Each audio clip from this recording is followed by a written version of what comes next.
for coming to evidence today. And again, can I start by saying I wrote you a letter asking you to come, and you very readily wrote back and said that you would be kind enough to come here today, and we're most grateful. I should declare an interest, having known you for 32 years, you having come to speak at my first election campaign in Richmond, which I subsequently, of course, lost by 30,000 votes. But we were very grateful for your support at that time. When we put questions to you, you're a former parliamentarian, it doesn't necessarily mean that we are speaking on behalf of ourselves. We're asking you questions which we deem important for our inquiry into anti-Semitism as a whole.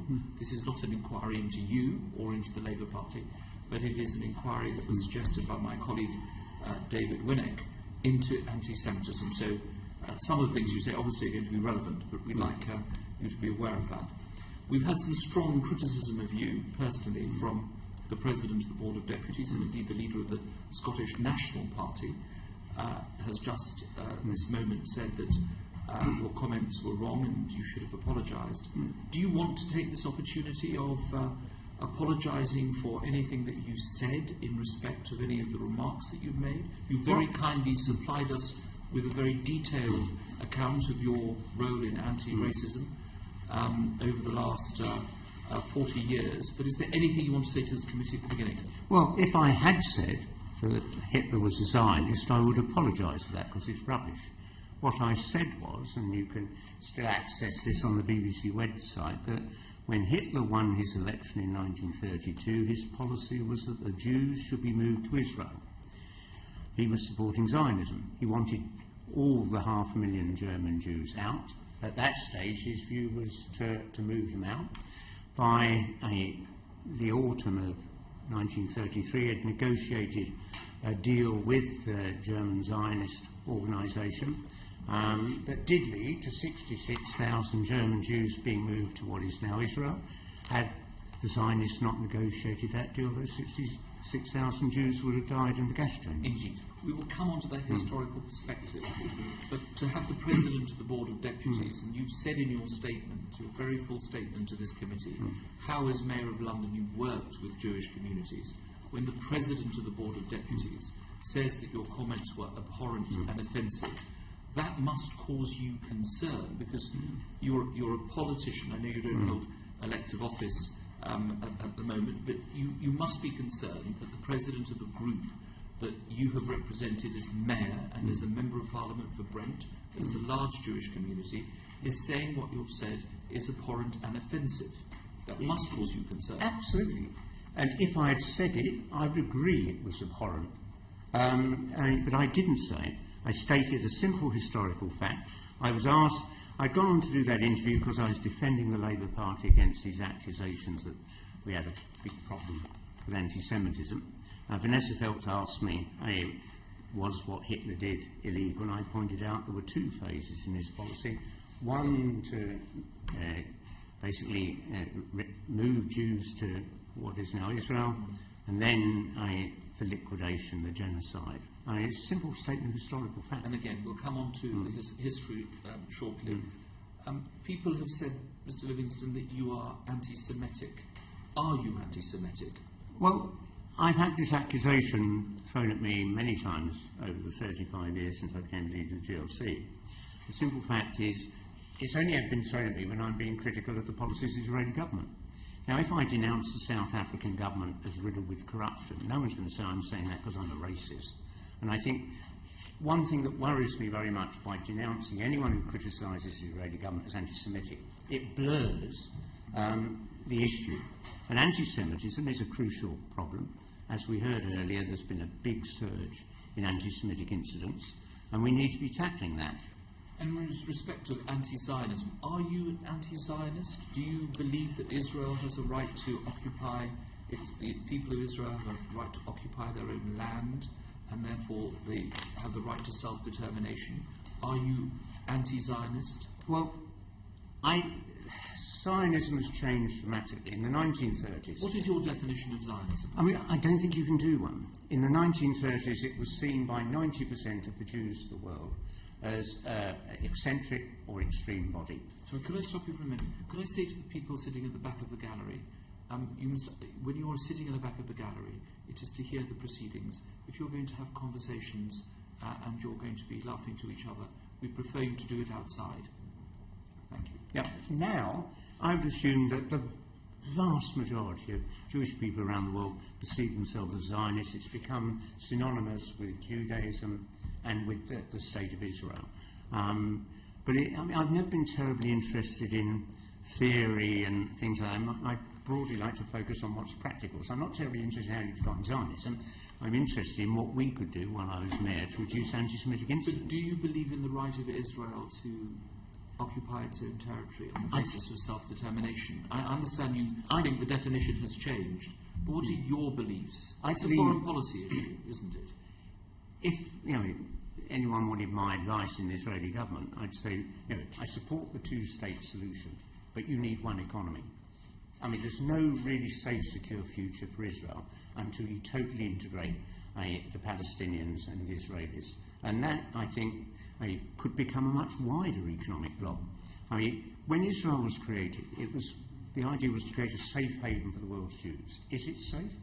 How far are we away from a terrorist group getting chemical or biological or even nuclear weapons? We will come on to that, I'm sure. Now, in your interview with Vanessa Feltz on BBC London, you described it as over the top to think of anti-Semitism and racism as exactly the same thing. Do you not think anti-Semitism and racism are the same thing? No. Do you not believe they're in the same category? If I said that, it must have been a misquote, because they are exactly the same thing. Anti-Semitism is a form of racism in which somebody loathes someone because they are Jewish, just as some other people loathe people because they're black or Asian. And you're telling this committee very clearly that you believe they're the same thing, and that you believe very strongly that the criticisms of you as an anti-Semitic person are wrong. You are not anti-Semitic. Absolutely. If you actually look at the record I put in the document I circulated, then 35 years in public office, working with many Jewish organisations, but often being criticised, but always, when the last time the Board of Deputies came to see me when I was mayor, they came to say, could you please tone down your criticism of Israel? And I said, well, I do tone it down, actually, I think. And we had a very intense debate. That didn't stop us then working together on a whole series of events. And you made it very clear in your statement. You've given us a very full account. And, of course, you quoted Judge Collins in what he said about you in the judgment. But do you not think that political leaders, such as yourself, should take great care in the way in which they use language? That the wrong thing said at the wrong time could well be misinterpreted, and therefore, as you said, you misspoke at on the Vanessa Feltz programme. If I could go back in time and avoid referring to Hitler and Zionism in the Vanessa Feltz interview, I would, because Sorry, you would or you wouldn't? I would go back and remove it, because it allowed, all the anti-Jeremy people in the Labour Party to start whipping up this as an even bigger issue. So you would accept that the use of the example of Adolf Hitler in respect of what you have said was regrettable, and you wished you hadn't brought that into the discussion? It's a simple statement of fact. I regret using it because it became this hysterical issue, which in the midst of our campaign to actually do well in the local elections, the next day virtually every front page was about me and anti-Semitism, and you had this ridiculous stuff on TV seen by millions of people of John Mann screaming that I'm a Hitler apologist and a Nazi apologist. I don't think it helped our campaign. Well, we'll be hearing, this committee doesn't have a campaign, but we will be hearing, you mean the Labour Party campaign? Right. It's the only one I'm involved in. We'll be hearing from Mr. Mann. He's a witness before this committee later on. Finally, from me, do you think that the Labour Party does have a problem with anti-Semitism? You said in interviews that you've given that in your 45 years as a member, you have never come across anyone who has behaved in an anti-Semitic way. Is that right? It's 47 years, and I've never heard anyone saying anti-Semitic. I do recall back in 1970 someone complaining in Nord Labour Party if blacks wanted to be a part of Britain, they shouldn't be doing songs like Young, Gifted and Black. That's the last time I heard a racist comment in the Labour Party. Let's be honest. If you're a bigot, the Labour Party is not likely to be your natural sort of place to sign up and be involved in politics. Do you think anti-Semitism is on the increase? in your 47 years in politics, has it got Clearly, worse? in the big influx of members Labour had since last summer, we've had a few dozen people who clearly have said things which are anti-Semitic or can be interpreted So you accept that? They've been suspended very So you rapidly. accept people in the Labour Party have made anti-Semitic remarks? Yes, but not you. We're talking about handfuls. Right. I don't recall, in my 47 years, any Labour MP ever raising the issue of anti-Semitism in the Labour Party until 3 months ago when we had that very nasty campaign for the election of the youth delegate to Labour's National Executive. Thank you. James Perry. Mr. Livingstone, when I was growing up, you made the New London Mayoralty about bringing London's diverse communities together, for which you are to be commended. But why is it that the only minority group that you have repetitively caused offence to is the Jewish community? Well, because I've always been a critic of the way the Israeli government has treated the Palestinians. I think it's one of the most appalling abuses of my lifetime.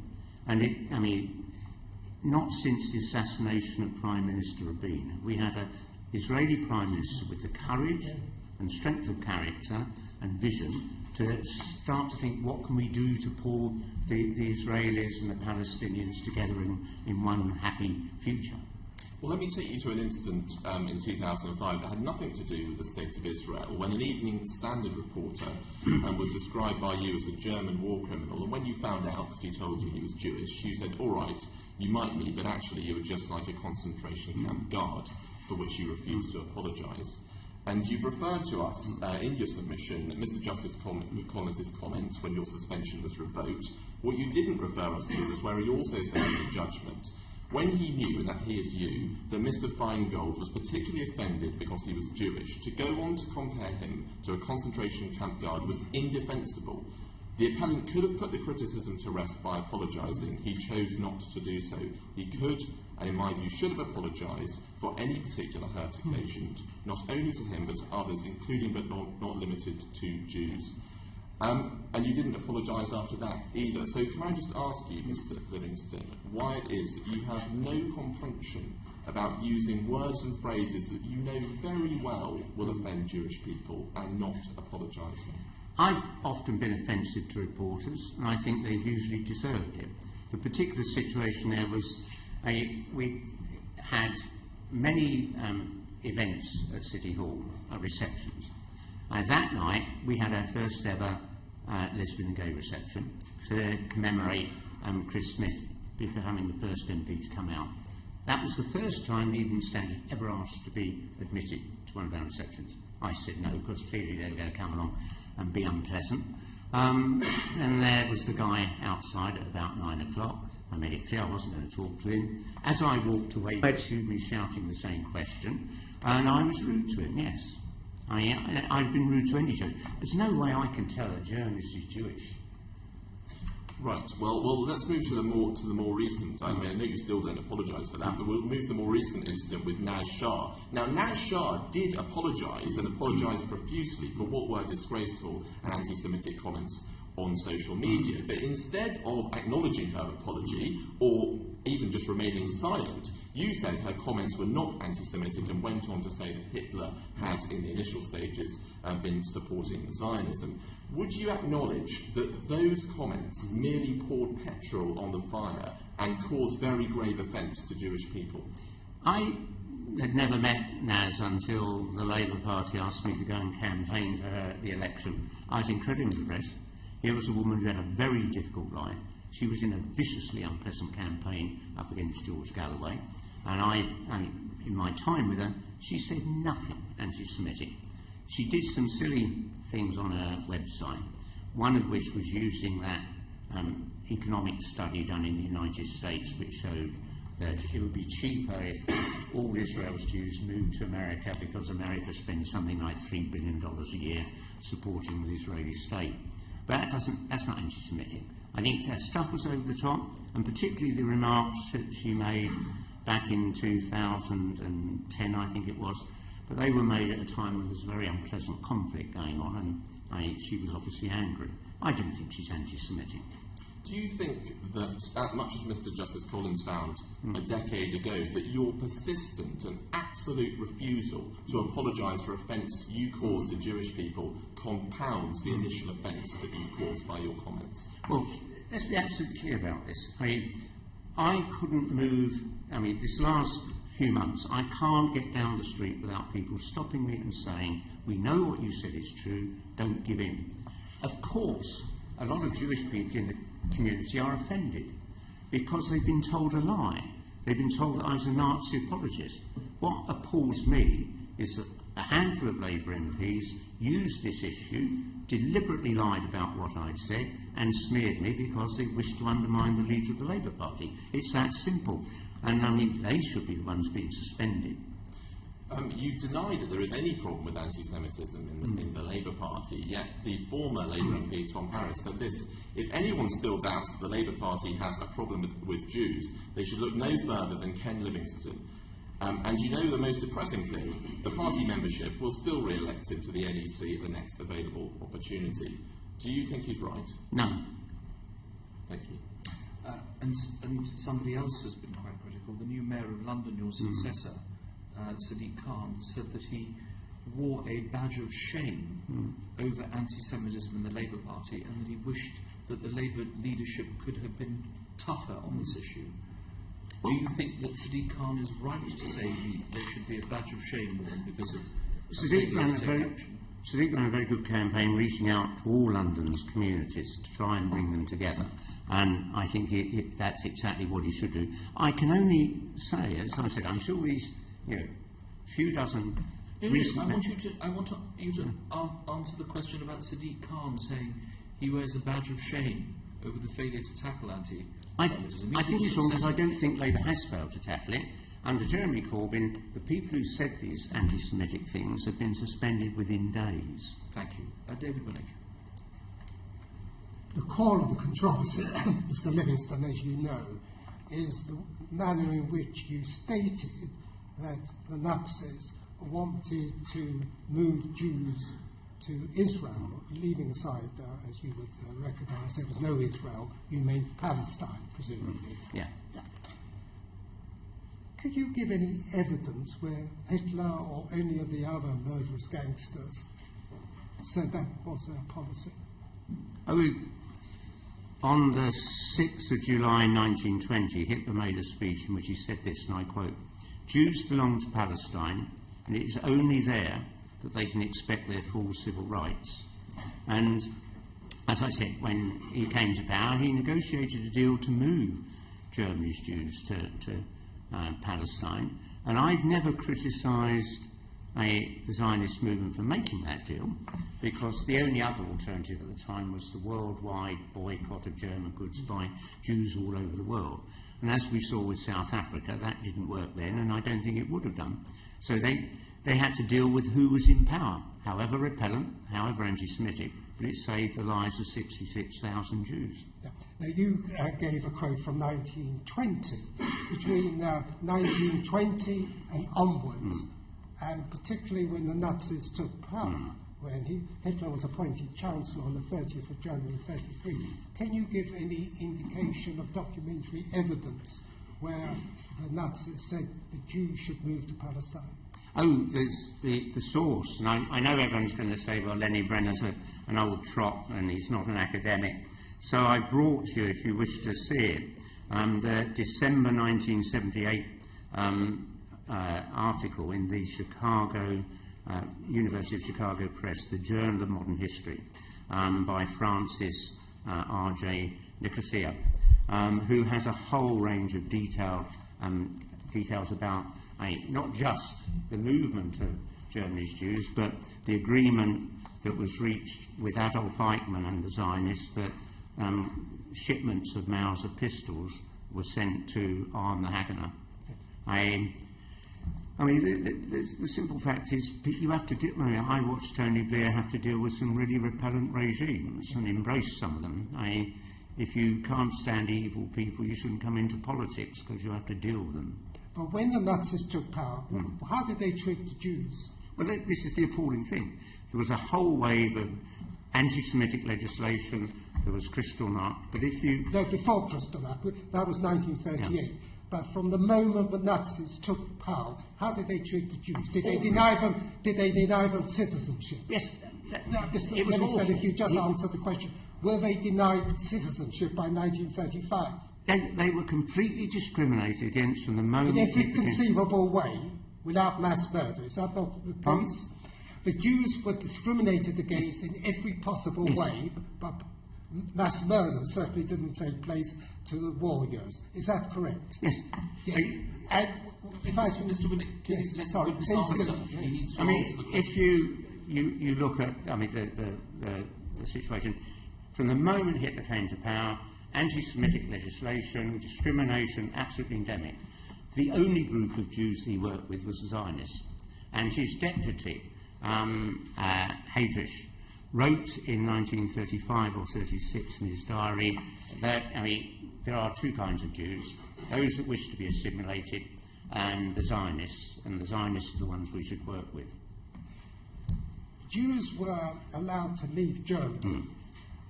Yeah. And would it be correct to say they were allowed to leave Germany on the basis that they forfeited all their assets? Yes, the deal done was that the bulk of their wealth had to stay in Germany, and the Zionist movement had to agree to buy German goods throughout the 1930s, yeah.